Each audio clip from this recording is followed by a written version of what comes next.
are one day away from March, but that doesn't mean football can't return in late February. That's exactly what's happening for BYU today. And joining us to kick off the spring football coverage is the quarterback of the BYU Cougars, Jaren Hall, from his home over Zoom. Jaren, welcome to BYU Sports Nation. And Jada May. It's Bring Your Kids Day to work as well, my friend. Word, man. I've been waiting to say that for a long time. What are your emotions like on a day like today when you know and your coaches have made it clear that you're the guy, you're the quarterback going not into just the fall but into spring football? It's a lot of excitement. There's a lot of work ahead of us. Excited to get back with the guys again on the field, start playing football. It's been a couple months, and we've all been itching to get back out there again. So it's just a good morning. The birds were chirping this morning. Sun is shining. It's a good day to play some football. Yes, it is. Indoors, in the indoor practice facility, right? More work at home with Jada or with the team at quarterback? Currently with Jada. But, yes. Yeah, got to get breakfast. Hey, the Binky's in. That's a veteran move. I like that. That was a good decision, which was part of what happened last year, which was great decision-making, which we'll talk about in a second. But we did our countdown to the Bulls a moment ago, 187 days till that game. Of course, that probably brings up certain memories, obviously, from 2019 and your first start. How excited are you to open the season with the team that, hey, you want to be able to play this year because you didn't play in the game last year? No, for sure. I'm excited. I'm excited for another year of health, good fortune. I'm excited to play in that first game in Florida, get back to the Buccaneer Stadium. It's a pretty cool venue. Start playing again. It's, 187 days. It'll be here pretty quick, so we'll just take it day by day and get ready to go. It's exciting. Jaren, you have not forgotten, I'm sure. You made your first start against USF at that stadium. Did not end the way that you and BYU would have wanted it to. So how have you changed the most and grown the most as a quarterback from that first start in Tampa to where you are now, approaching another season opener against the Bulls? It's a lot more mature. Just understanding the game of football, understanding that even at the college level, it's still football. Slowed down a lot for me. And just simplifying things. It's been 2 years plus some. So just a lot of time to grow physically, mentally. So it's I feel like I'm a whole new person since that first game I played at BYU. And you're going into your fifth, season at BYU, which is crazy. I think people forget how long you've been here, right? Right? 18, 19, 20, 21. 20. You didn't play in every season. You've had some injuries over time. And you know what? Jada made it a few minutes in. That was pretty good. I thought she did an excellent job, right? She executed the game plan. Yeah, she'll be back soon. She'll be back, exactly. Diaper change, perhaps. Good thing this isn't in 4D.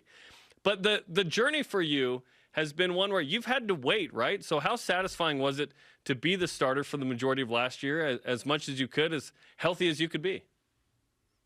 It's fun. Like you said, it was a long time coming. I dreamed it when I was a little kid, and then it took a couple years when I got here to finally get my number called.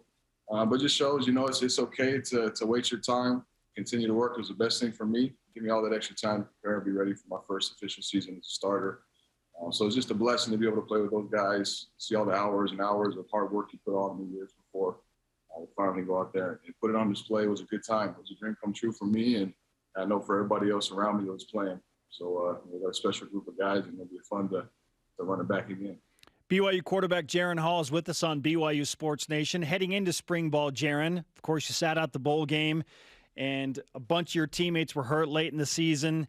Hopefully now everyone's starting to feel better. So with that in mind, how would you describe your overall physical health right now? I'm healthy. I'm back to 100%. I had my ups and downs this last year, but everybody does. Thankfully, it was never anything serious, which I think was a step in the right direction for me, from the last couple of years. So the goal is just to take it one more step further, just find ways that I can improve, off the field and on the field with my health.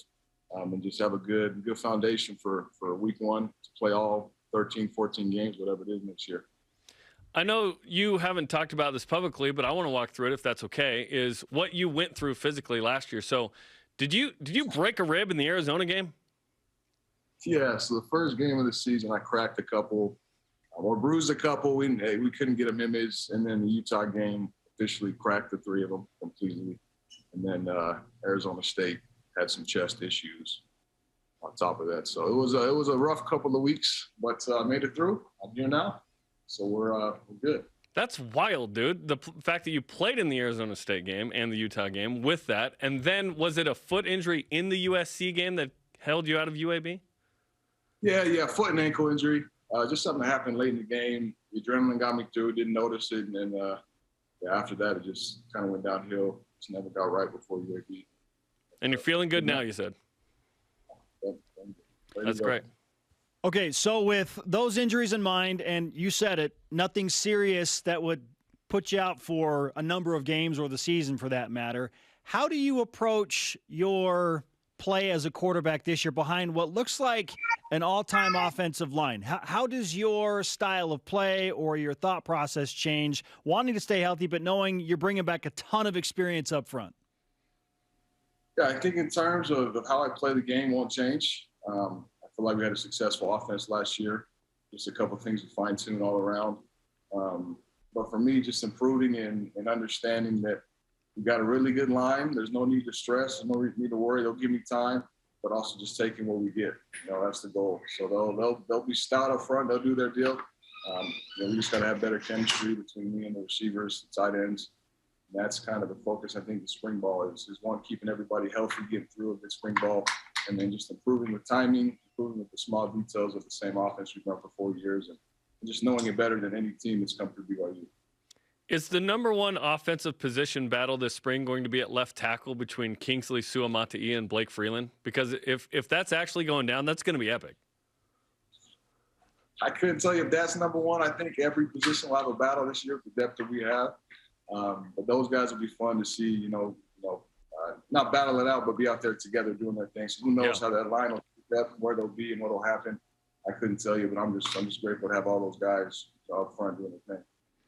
Jaren, how can BYU's offense equal its production from a season ago after losing a guy like Tyler Algier? Everybody just has to step up. Our depth has to increase, and in the guards and young guys, they've been doing a good job at this point throughout our workouts and our meetings, but young guys realizing that they'll have their shots just like last year. I'm sure a lot of guys didn't expect to play in the USC game like they did.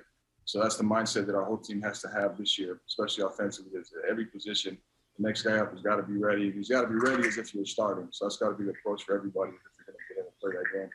And so I think if we're ready to go with every single snap, I think if we know the defense better than the defense knows themselves, I think that's really where we'll be able to take advantage of teams and score a lot of points.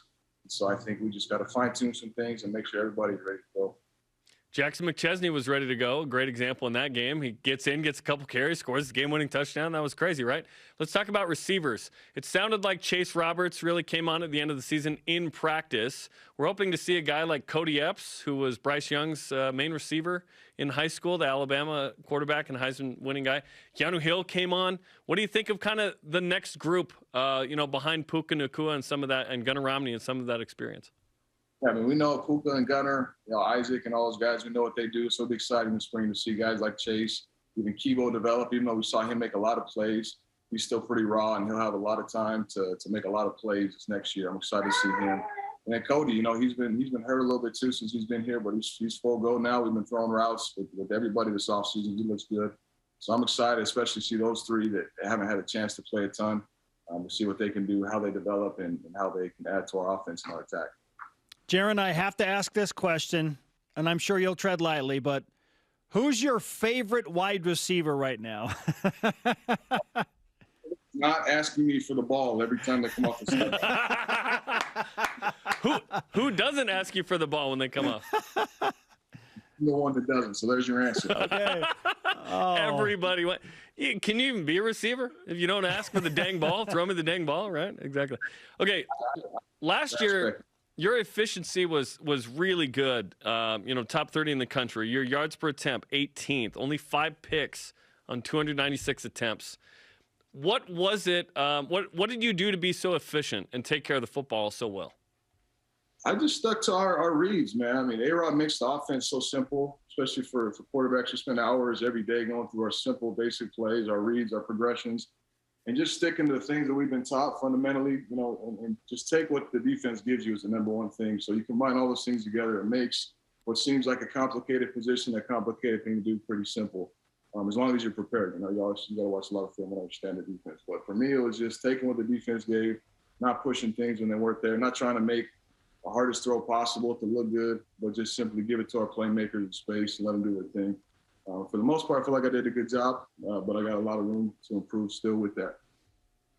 Jaren Hall with us on BYU Sports Nation. You are clearly a very mature player and a guy that can compartmentalize one game to the next, certainly one season to the next. But there is this idea that, hey, maybe Jaren Hall's the guy to lead BYU football into the Big 12. How much thought have you given that about staying not just one more year, because you're a guy that has a lot of NFL interest, but maybe being the guy to lead BYU into that Power 5 conference? Not much. I tend to focus on just the next game, in this case, USF, so the 2022 season. Big 12 is kind of out there for me right now.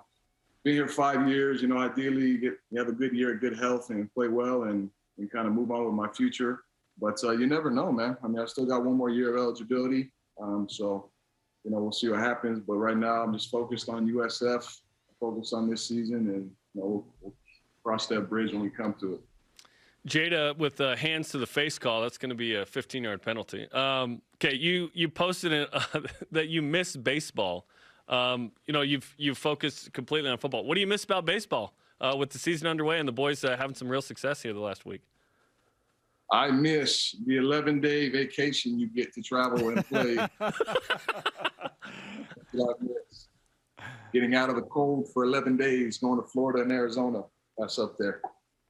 We sent Shep. We're jealous too. Yeah, totally fair. He's getting it all. Yes, he is. Hey, Jaren, it's great to talk with you. Good to see Jada May. Glad that the family's doing well. We appreciate the time. She raised her hand of her own volition right there. She knows. Hey, I'm not gonna let her. Does she want the ball too? Does she complain about not getting the ball enough? Nah, she gets whatever she wants. She gets the ball, she gets the ball. All right, Jaren, let's give you some BYU Sports Nation karma for the start of spring ball to stay healthy, for things to go well. We appreciate your time amidst the busy schedule. We'll talk to you again soon. Thank you, guys. It was fun. You got it. BYU quarterback Jaren Hall with us on BYU Sports Nation.